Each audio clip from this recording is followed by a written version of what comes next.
আমরা আগের ক্লাসে রক্ত সম্বন্ধে আলোচনা করেছিলাম। আমাদের আগের ক্লাস থেকে রক্ত এবং রক্ত সংবহনতন্ত্র নিয়ে আলোচনা ছিল। আজ আমরা আলোচনা করব রক্ত সংবহনতন্ত্র। এ বিষয়ে বলে রাখি, আমাদের প্রাণী জগতের মধ্যে অ্যানলিডায় প্রথম রক্ত সংবহনতন্ত্র দেখা যায়। এই অ্যানলিডাতে যে রক্ত সংবহনতন্ত্র দেখা যায় সেটা কিন্তু বদ্ধ রক্ত সংবহনতন্ত্র বা ক্লোজ সার্কুলেটরি সিস্টেম, অর্থাৎ রক্ত হৃৎপিণ্ড, ধমনী, শিরা এবং জালকের মাধ্যমে প্রবাহিত হয়। আমরা এখানে দেখতে পাচ্ছি হার্ট রয়েছে, ধমনী, শিরা। এই যে রক্ত হৃৎপিণ্ডকে যে দেয় তার নাম শিরা, রক্ত হৃৎপিণ্ড থেকে যে নেয় তার নাম ধমনী। আমরা পরে এটা এটা একটা ফেরিটিমা পোস্টুমা বা কেঁচোর সার্কুলেটরি সিস্টেম, এটা অত আমাদের দরকার নেই। এবার আমরা আসি, আমাদের আর্থ্রোপোডা এবং মোলাস্কার ক্ষেত্রে কিন্তু ওপেন সার্কুলেটরি সিস্টেম দেখা যায়। সেটা কি? এই মুক্ত রক্ত সংবহনতন্ত্র ব্যাপারটা কি? মুক্ত রক্ত সংবহনতন্ত্রেও হৃৎপিণ্ড আছে, যেমন আরশোলার 13টা হৃৎপিণ্ড আছে, ধমনী আছে, শিরা আছে, কিন্তু কোনো জালক থাকে না। সবচেয়ে উল্লেখযোগ্য হলো রক্তটা এই গহ্বর বা সিলমে মুক্ত হয়, এই জন্য এর নাম মুক্ত রক্ত সংবহনতন্ত্র। তাহলে কি হলো? মুক্ত রক্ত সংবহনতন্ত্র দেখা যায় কোথায়? দেখা যায় আর্থ্রোপোডা এবং মোলাস্কার। অপরদিকে ভার্টিব্রেটস এর মধ্যে আবার দেখা যায় বদ্ধ রক্ত সংবহনতন্ত্র। আমরা এবার ভার্টিব্রেটস হচ্ছে কি? ভার্টিব্রেট হচ্ছে কর্ডাটার একটা উপপর্ব।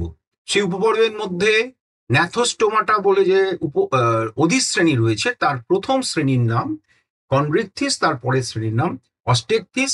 এই দুজনের ক্ষেত্রে, অর্থাৎ যাকে আমরা ফিশ বলে মনে করছি, সেই ফিশের ক্ষেত্রে তাদের হৃৎপিণ্ডে একটি অলিন্দ এবং একটি নিলয় থাকে। এদের হৃৎপিণ্ডে কখনোই শুদ্ধ রক্ত থাকে না। এই যে ধমনী থেকে রক্তটা গিল ক্যাপিলারি বা জালকে যাচ্ছে, সেখানে যাওয়ার পর এই যে কার্বন ডাই অক্সাইডটা গিল দিয়ে বেরিয়ে যাচ্ছে, অর্থাৎ ফুলকা দিয়ে বেরিয়ে যাচ্ছে। পরবর্তীতে ফুলকা থেকে অক্সিজেনটা এসে আরেকটা পরিবহনের মাধ্যমে সেটা আবার সমস্ত দেহে পরিবাহিত হয়। অপরদিকে আমাদের ম্যামেলের ক্ষেত্রে, স্তন্যপায়ীর ক্ষেত্রে অলিন্দ, বাম অলিন্দ সর্বদাই শুদ্ধ রক্ত বহন করে, বাম অলিন্দ থেকে বাম নিলয় রক্ত যায়, আর ডান অলিন্দ ডান নিলয় দূষিত রক্ত। অর্থাৎ এখানে আমরা যে নীল রংটা দেখছি, এই নীল রংটা হচ্ছে অবিশুদ্ধ রক্ত, এবং লাল রংটাকে আমরা শুদ্ধ রক্ত বলে মনে করছি। এখানে আমরা সবার দেখতে পাচ্ছি অ্যাম্ফিবিয়ার ক্ষেত্রে দুটি অলিন্দ এবং একটি নিলয় থাকে, এবং নিলয়ের রক্তটা মিশ্রিত হয়ে যায়, কিন্তু মাথায় যে রক্তটা যায় ক্যারোটিড ধমনী দিয়ে, সেটা কিন্তু অনেকটাই বিশুদ্ধ। সারা দেহে যে রক্তটা যায় সেটা মিশ্র, এবং পালমোকিউটেনাস অর্থাৎ ফুসফুস এবং ত্বকে যে রক্ত পরিবাহিত হয় সেটা অবিশুদ্ধ।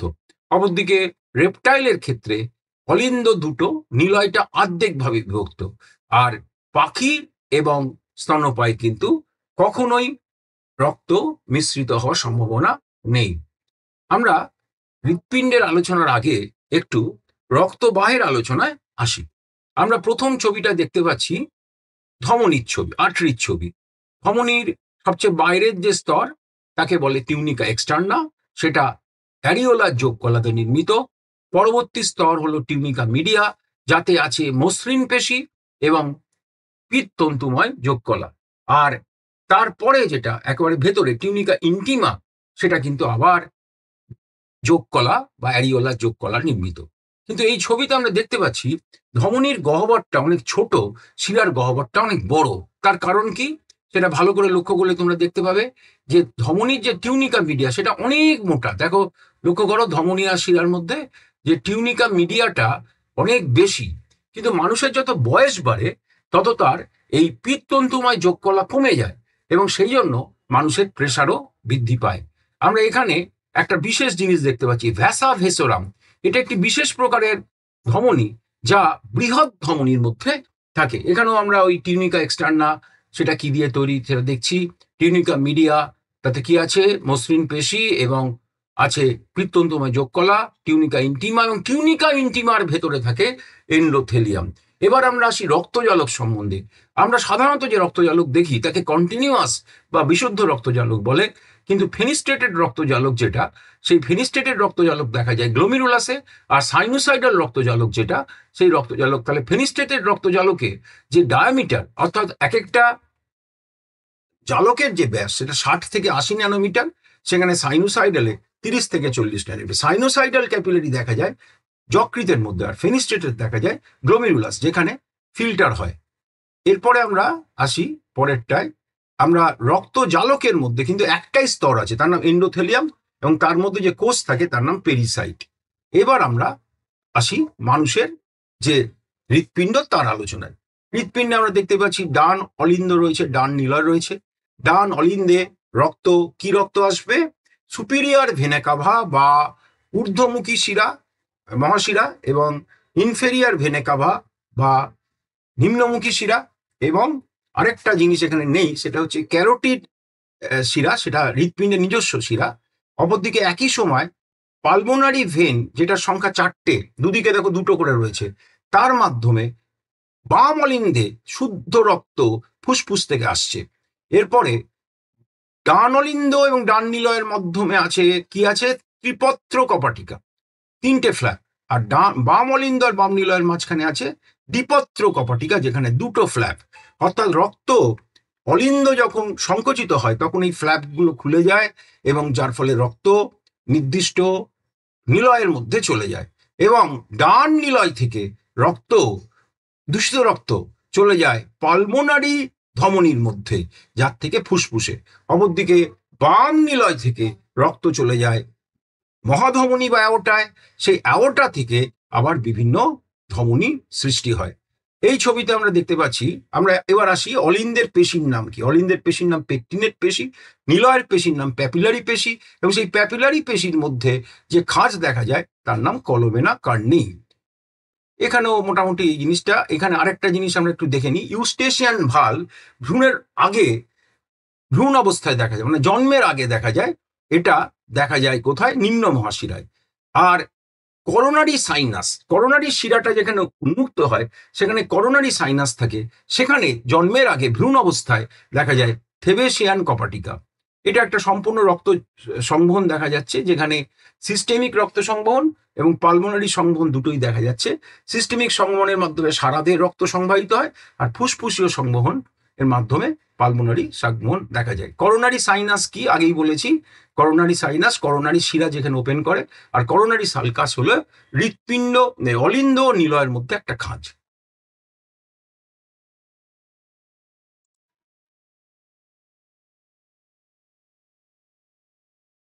পরবর্তী স্লাইডটা অত্যন্ত ইম্পর্টেন্ট, কারণ এখানে একটু বিষয় বলি। আমরা কি বলেছিলাম? অ্যানিলিডা থেকে রক্ত সংবহন শুরু হয়। এই অ্যানলিডা, আর্থ্রোপোডা, মোলাস্কা, একাউনানমাটার ক্ষেত্রে হৃৎপিণ্ডকে চালায় তাদের নির্দিষ্ট গ্যাংলিয়ন, তাদের বলে নিউরোজেনিক। কিন্তু মেরুদণ্ডীদের ক্ষেত্রে হৃৎপিণ্ডকে চালায় একটি বিশেষ ধরনের কোষ। আমরা এখানে দেখতে পাচ্ছি আমাদের হৃৎপিণ্ডে 99% কার্ডিয়াক মাসেল যেভাবে কাজ করে, আর 1% কার্ডিয়াক মাসেলকে বলা হচ্ছে মডিফাইড নোডাল টিস্যু, যাদের কি ক্ষমতা আছে? যাদের ক্ষমতা আছে ছন্দ তৈরি করার। এই কারণে মেরুদণ্ডীদের বলা হয় মায়োজেনিক হৃৎপিণ্ড। আমাদের আলোচনায় আসি। সাইনোঅ্যাট্রিয়াল নোড কোথায় আছে?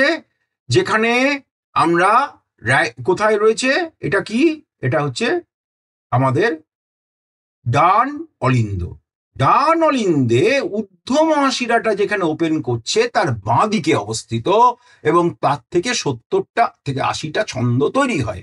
অর্থাৎ এই আমাদের হৃৎপিণ্ডকে চালায়। এবার সেখান থেকে 3টে ইন্টারনোডাল ফাইবারের মাধ্যমে আমাদের আন্ত অলিন্দ ব্যবধায়ক যেখানে আছে সেখানে অবস্থান করে আরেকটা এরকম পেসমেকারের মতো জিনিস, তার নাম অ্যাট্রিওভেন্ট্রিকুলার নোড বা এভি নোড। তাকে বলা হয় সংরক্ষণকারী পেসমেকার, কারণ এ ছন্দ তৈরি করতে পারে না, কিছুক্ষণের জন্য ছন্দটাকে রাখে। এইটার পর চলে যাচ্ছে বান্ডল অফ হিজে। এই বান্ডল অফ হিজ আর এই এভি নোডকে যুক্ত করছে কে? যুক্ত করছে থোরেল ফাইবার। অপরদিকে দেখুন এসএ নোড থেকে একটা তন্তু আবার বাম অলিন্দে যাচ্ছে, এর নাম হচ্ছে ব্যাকম্যানস তন্তু। এই কারণে ডান অলিন্দ বাম অলিন্দর থেকে একটু আগে সংকুচিত হয়, যদিও সেটা মাইক্রো সেকেন্ড, কিন্তু এই ব্যাকম্যান দিয়ে যেতে যেটুকুনি সময় লাগে সেই সময়টাকে ক্যালকুলেট করতে হবে। এখন আমরা দেখতে পাচ্ছি বান্ডল অফ হিস থেকে দুটো ব্রাঞ্চ দুটি নিলয়ের মধ্যে চলে গেছে, এবং সেখান থেকে কতগুলো ছোট ছোট তন্তু রয়েছে, তার নাম পার্কিঞ্জে তন্তু, তার মাধ্যমে সেই খবর চলে গেল বা সংবেদন চলে গেল নিলয়ের পেশি বা ওই প্যাপিলারি পেশির মধ্যে। অর্থাৎ এসএ নোড থেকে খবরটা অলিন্দের সংকোচনকে নিয়ন্ত্রণ করছে, পার্কিঞ্জে ফাইবারের মাধ্যমে তখন যখন পেশিতে চলে এলো তা নিলয়ের সংকোচনকে করছে। অর্থাৎ এটাকে বলা হয় হৃৎপিণ্ডের ছন্দবদ্ধতা বা রিদিমিসিটি অফ হার্ট। এখানে একটু উল্লেখ করি, আমাদের এটা যদি ব্যাঙের ক্ষেত্রে হয় তাহলে ব্যাঙের পেসমেকার হলো সাইনাস ভেনোসাস, যা দুটি অর্ধ মহাশিরা এবং একটি নিম্ন মহাশিরা থেকে তৈরি হয়। এবার আমরা অত্যন্ত ইম্পর্টেন্ট একটা টপিক পড়ব, সেটা হলো কার্ডিয়াক চক্র। আমাদের প্রতি মিনিটে যে রক্ত পরিবাহিত হয় এবং যে হৃদস্পন্দন হয়, সেই হৃদস্পন্দনের সংখ্যা যদি ৭৫টা হয় এক মিনিটে, তাহলে একটা হৃদস্পন্দন হতে যে সময় লাগে সেটা হলো ভাগ করলে জানাচ্ছে কত, 0.8 সেকেন্ড। এই 0.8 সেকেন্ডটাকে আমরা দুটি ভাগে ভাগ করছি, একটা হচ্ছে অ্যাট্রিয়াল সিস্টোল যেটা 0.1 সেকেন্ড, আর অ্যাট্রিয়াল ডায়াস্টোল যেটার সময়কাল হচ্ছে 0.7, কারণ 0.1 আর 0.7 মিলিয়ে ওটা আসছে। এখন এই অ্যাট্রিয়াল সিস্টোলে তাহলে কি হয়, অ্যাট্রিয়াল থেকে বা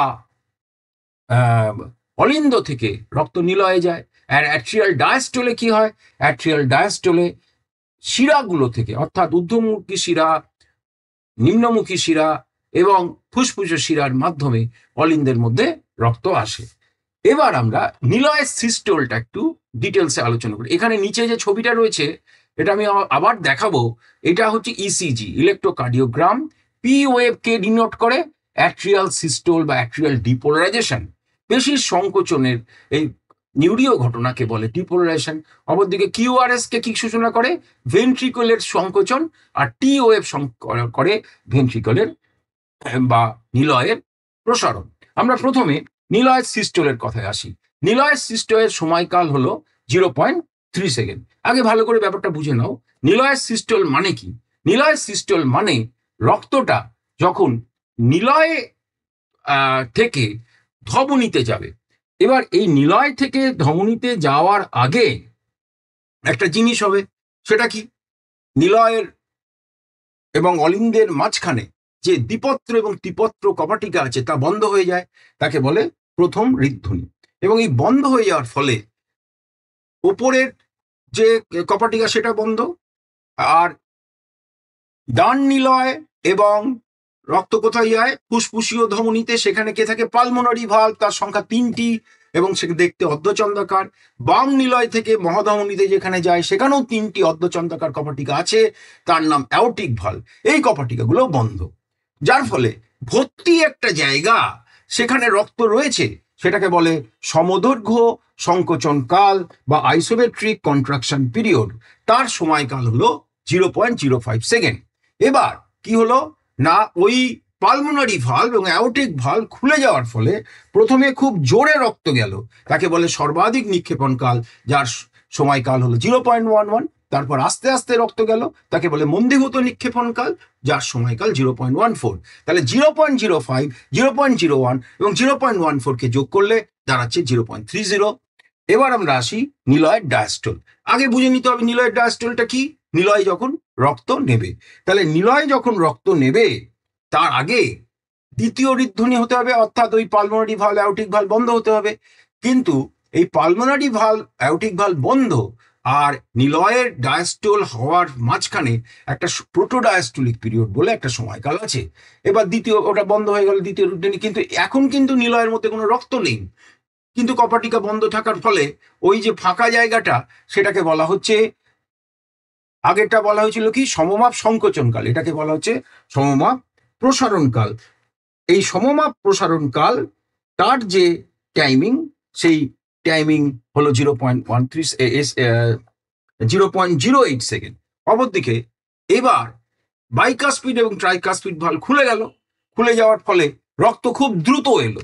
এই দ্রুত আসছে যখন তাকে বলা হচ্ছে ফার্স্ট র্যাপিড ফিলিং ফেজ বা প্রথম ক্ষিপ্র মুক্তি দশা, তার টাইমিং 0.1133 সেকেন্ড। তারপর আস্তে আস্তে আসছে সেটা 0.167 এবং তারপরে আবার জোরে আসছে সেটা 0.1 সেকেন্ড। তাহলে এই যে আবার জোরে আসছে এটার কারণ কি? আসলে এই সমগ্র ঘটনাটাকে নিয়ন্ত্রণ করছে পেসমেকারের একটা ছন্দ। তাহলে একটা ছন্দের শেষ এবং আরেকটা ছন্দের শুরু সময় যে চাপটা সৃষ্টি হচ্ছে সেই চাপটার জন্য এই দ্বিতীয় ক্ষিপ্র দশাটা দেখা যায়। এবার আমরা এই হৃদধ্বনিগুলো একটু দেখে নিই। ফার্স্ট হার্ট সাউন্ডের কারণ আমরা বলেছি যে ফার্স্ট হার্ট সাউন্ড কখন হচ্ছে, যখন বাইকাসপিড ট্রাইকাসপিড ভালভ বন্ধ হচ্ছে, এটা টাইমিং 0.10 থেকে 0.17 সেকেন্ড। দ্বিতীয় হার্টধ্বনি হচ্ছে এবং তার শব্দটা কেমন, লাভ। দ্বিতীয় হৃদধ্বনি হচ্ছে যখন পালমোনারি ভালভ এবং অ্যাওর্টিক ভালভ বা অর্ধচন্দ্রাকার কপাটিকা বন্ধ হচ্ছে, তার টাইমিং 0.10 থেকে 0.14 সেকেন্ড, শব্দটি কেমন, ডাব। আর তৃতীয় হৃদধ্বনি হচ্ছে ওই যে প্রথম ক্ষিপ্র দশা বললাম এক্ষুনি নিলয়ের ডায়াস্টলের সেটা। আর চতুর্থ হৃদধ্বনি হলো পরবর্তী যে এটা হলো জোরে রক্ত গেল সেটা। এখন এই প্রথম ফার্স্ট আর সেকেন্ড এ দুটোকে কিন্তু স্টেথোস্কোপ দিয়ে বোঝা যায়, কিন্তু তৃতীয় এবং চতুর্থ হৃদধ্বনি কিন্তু বোঝা যায় না। এই তৃতীয় হৃদধ্বনি এবং চতুর্থ হৃদধ্বনি বোঝার জন্য কার্ডিওব্যাসিলোগ্রাফ বলে একটা যন্ত্রের প্রয়োজন হয়। এবার আমরা পরের আইটেমে আসি। পরের আইটেম হচ্ছে কার্ডিয়াক আউটপুট। কার্ডিয়াক আউটপুট মানে কি? 1 মিনিট পার বিটে কতটা রক্ত যাচ্ছে এই ভেন্ট্রিকেল বা নিলয় থেকে ধমনীতে? 70 ml। তাহলে 1 মিনিটে কত আসছে? যেহেতু হার্ট রেট হতো 72, তাহলে 70 × 72 করলে 5 লিটার। এবার আসছে কার্ডিয়াক ইন্ডেক্স।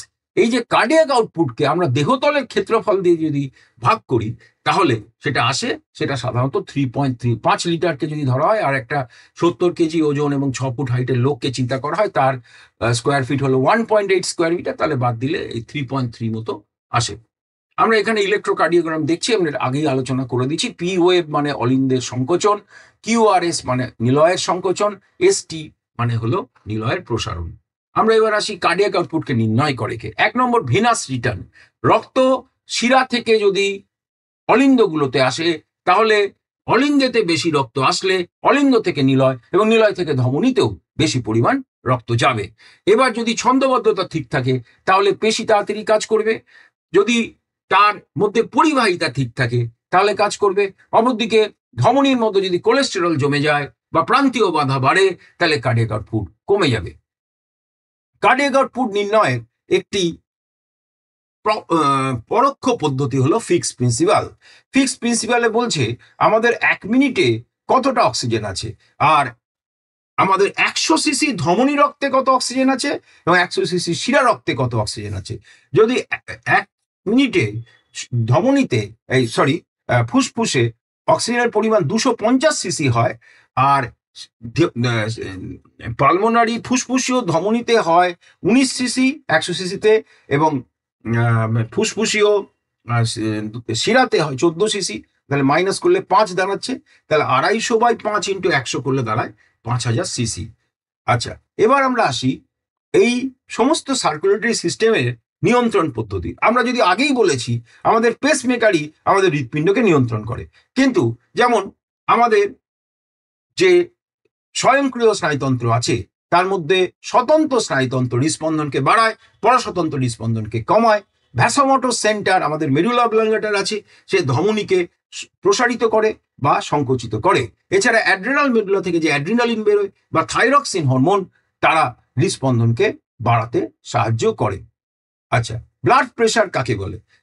একটা ধমনীতে যে পার্শ্বীয় চাপ অনুভূত হয় তাকে ব্লাড প্রেশার বলে। তাহলে ব্লাড প্রেশারের আবার বিভিন্ন ফ্যাক্টর কি কি? ব্লাড প্রেশারের বড় শর্ত হলো কার্ডিয়াক আউটপুট বাড়লে ব্লাড প্রেশার বাড়বে, প্রান্তীয় বাধা বাড়লে কার্ডিয়াক বাড়বে, যদি কারোর ওয়েট বেশি হয় তাহলে বাড়বে, কেউ যদি খাওয়ার পর ব্লাড প্রেশার দেখে তাহলে বেশ বাড়বে, অ্যাড্রিনালিন হরমোনের জন্য ব্লাড প্রেশার বাড়বে, কেউ যদি বেশি লবণ গ্রহণ করে তাহলে ব্লাড প্রেশার বাড়বে, যে কোনো স্ট্রেসে বা মানসিক চাপে থাকে তার ব্লাড প্রেশার বাড়বে। তাহলে এগুলো হলো ব্লাড প্রেশারের বিভিন্ন ফ্যাক্টর। এবার আমরা আসি নর্মাল ব্লাড প্রেশার বা সিস্টোলিক প্রেশার কত, 120 mm/Hg, ডায়াস্টোলিক প্রেশার কত, 80 mm/Hg। এই দুটোকে বিয়োগ করলে যেটা পাওয়া যায় পালস প্রেশার, তাহলে 120 থেকে 80 বাদ দিলে কত হচ্ছে 40 mm/Hg। অপরদিকে মিন ব্লাড প্রেশার বা গড় রক্তচাপ কিভাবে নির্ণয় করতে হয়, ডায়াস্টোলিক চাপের সঙ্গে যদি পালস প্রেশারকে 1/3 যোগ করা হয়, অর্থাৎ 80 + 1/3 × 40, তাহলে যে উত্তরটা আসে সেই উত্তরটা হলো আমাদের গড় রক্তচাপ। আমরা যে কোনো সময় যদি রক্তচাপ মাপি তাকে বলে ক্যাজুয়াল ব্লাড প্রেশার।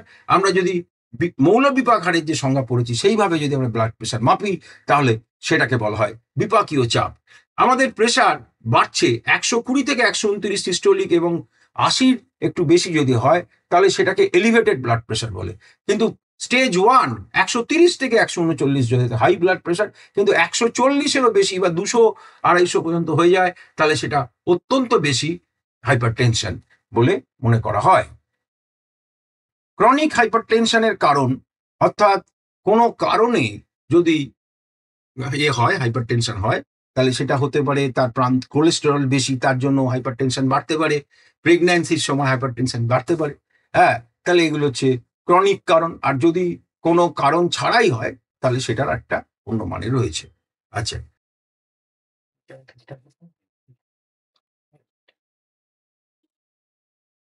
হাইপারটেনশনকে আমরা আবার দুভাগে ভাগ করছি। বিনাইন হাইপারটেনশন, যেখানে এসপি বা সিস্টোলিক প্রেশারের মান 200 mm/Hg-র মধ্যে থাকবে এবং ডিপি 100 mm এর কাছাকাছি হবে। কিন্তু ম্যালিগনেন্ট হাইপারটেনশন হলো 200-রও বেশি যদি হয়ে যায় এবং ডিপি যদি 150-র বেশি হয়ে যায় তাহলে এটা খুব মারাত্মক ব্যাপার। তাহলে কিন্তু টিউনিকা, একটা ধমনির ভেতরে যে টিউনিকা ইন্টিমা আছে সেটা ফেটে যেতে পারে এবং সেটা যদি চোখে হয় তাহলে চোখে রক্তক্ষরণ হবে, কিডনিতে হলে সে ফিল্টার করতে পারবে না, এই ধরনের সমস্যা দেখা যেতে পারে। এখানে একটা জিনিস লেখা রয়েছে ফিউকোক্রোমোসাইটোমিয়া, এটা হচ্ছে অ্যাড্রিনালিনের পরিমাণ যদি কোনোভাবে বেড়ে যায় তাহলে এরকম ঘটনা হতে পারে। আমরা এবার আসি আরেকটা সমস্যায়। আমাদের ধমনির মধ্যে, বিশেষ করে আমাদের যে করোনারি ধমনি রয়েছে, অর্থাৎ যেটা আমাদের হৃৎপিণ্ডকে রক্ত সংবহন করে, সেখানে যদি কোলেস্টেরল জমে যায় তাহলে তাকে বলা হয় আর্থেরোস্ক্লেরোসিস। এর ফলে ধমনির ব্যাসটা কমে যায়, তাকে বলা হয় অ্যাথেরোস্ক্লেরোসিস। তা আরেকবার বলছি, কোলেস্টেরল জমে যাওয়াকে বলে আর্থেরোস্ক্লেরোসিস এবং এর ফলে ধমনির ব্যাস কমে যাওয়াকে বলে অ্যাথেরোস্ক্লেরোসিস। তাহলে করোনারি ধমনিতে যদি এরকম ঘটনা হয় তাহলে তো হৃৎপিণ্ড অক্সিজেন সঠিকভাবে পাবে না, তাহলে বুকে একটা ব্যথা করবে, তাকে বলে অ্যাঞ্জেনা পেক্টোরিস। এবং এটা যদি চলতে থাকে তাহলে মাসেলস গুলোর অক্সিজেন কম পাবে এবং এর ফলে কি হবে, মায়োকার্ডিয়াল ইনফাকশন। তাহলে যদি আমরা এরকম একটা প্রশ্ন বলি, আর্থেরোস্ক্লেরোসিস লিড টু মায়োকার্ডিয়াল ইনফাকশন, তাহলে ব্যাপারটা কিরকম হলো? আর্থেরোস্ক্লেরোসিস হওয়ার ফলে অক্সিজেন পরিবহন কমে গেল, অ্যাঞ্জেনা পেক্টোরিস ঘটলো এবং তার ফলে কার্ডিয়াক মাসেলগুলো অক্সিজেন কম পেলো, ফলে হৃৎপিণ্ডের যে হৃৎপিণ্ড তো আসলে কিছুই নয়, কিছু পেশিবহুল জিনিস, কার্ডিয়াক পেশি, সেই পেশি যদি কাজ না করতে পারে তাহলে ধমনীতে রক্ত যাবে কি করে? হার্ট ব্লক, আমরা যে হার্ট রিদিমের কথা বলছিলাম, সে হার্ট রিদিমটা, এই হার্ট ব্লক আবার 3 রকমের হতে পারে। যদি পার্কিন যে ফাইবারটার এসএ নোট ঠিক আছে, এভি নোট ঠিক আছে, তাহলে সেটা হলো ফার্স্ট হার্ট ব্লক। কিন্তু এভি নোট খারাপ আছে, এসএ নোট ঠিক আছে, সেটা হলো সেকেন্ড হার্ট ব্লক। কিন্তু যদি এসএ নোটও খারাপ হয়ে যায় তাহলে তো রিদিম তৈরি হবে না, তখন তাকে থার্ড হার্ট ব্লক বলে। তাহলে সেক্ষেত্রে পেসমেকার পরিবর্তনের বিষয় চলে আসছে। সেটাই এখানে দেখা হচ্ছে, ফার্স্ট ডিগ্রি, সেকেন্ড ডিগ্রি এবং থার্ড ডিগ্রি ইসিজির মাধ্যমে এটা বলা রয়েছে। আচ্ছা, হার্ট ব্লকের কিছু কারণ কি, অনেক সময় কিছু লোক ওষুধ খায়, কার্ডিওমায়োপ্যাথিক বেশি অতিরিক্ত পরিমাণে অ্যালকোহল গ্রহণ করলে আমাদের যে নিলয় সেটা বড় হয়ে যেতে পারে। এছাড়া হাইপক্সি, অক্সিজেন কম পেলে হতে পারে, হাইপারথাইরয়েডিজমের ফলে হতে পারে। অপরদিকে হার্ট মাসেলস গুলো যদি কাজ করে, যেটা মায়োকার্ডিয়াল ইনফাকশনে বললাম যে কম রক্ত পরিবহনের ফলে, তার ফলে মানুষের মৃত্যু হতে পারে, সেটা হলো হার্ট অ্যাটাক। আগেরটা কিছু ছিল heart block. Abnormal heart sound, আমরা হার্ট সাউন্ড শুনেছিলাম ফার্স্ট, সেকেন্ড, থার্ড, ফোর্থ, কিন্তু যদি আমাদের যে বাইকাস্পিড এবং ট্রাইকাস্পিড ভালভ রয়েছে, সেই দুটো ভালভ যদি ঠিক মতো বন্ধ না হয়, তার ফলে যে হার্টবিট যে সমস্যা, অস্বাভাবিক হৃদধ্বনি দেখা যায়, তাকে বলে হার্ট মারমার। অপরদিকে যদি খুব দ্রুত রক্ত পরিবাহিত হয় ধমনির মধ্যে, তাকে বলে ব্রুইড। অর্থাৎ এই ব্রুইড এবং মারমার হলো আমাদের দুটি অস্বাভাবিক হৃদধ্বনি। এই হলো আমাদের তাহলে আলোচনা। তাহলে আমরা আগের ক্লাসে কি আলোচনা করেছিলাম? আলোচনা করেছিলাম রক্ত, লসিকা, তার কাজ, রক্তের গ্রুপ এবং ব্লাড কোয়াগুলেশন। আজকে আমরা open circulatory system, close circulatory system শুরু করে মানুষের হৃৎপিণ্ড, cardiac cycle, cardiac output, blood pressure এবং মানুষের কিছু সমস্যার কথা আলোচনা করলাম। আশা করি আপনাদের এই আলোচনা মনোজ্ঞ লেগেছে এবং আপনারা সঠিকভাবে শুনবেন, এটা আমি আশা রাখি। আমি নববর্ষের অভিনন্দন জানিয়ে আমি আমার আজকের বক্তব্য শেষ করি।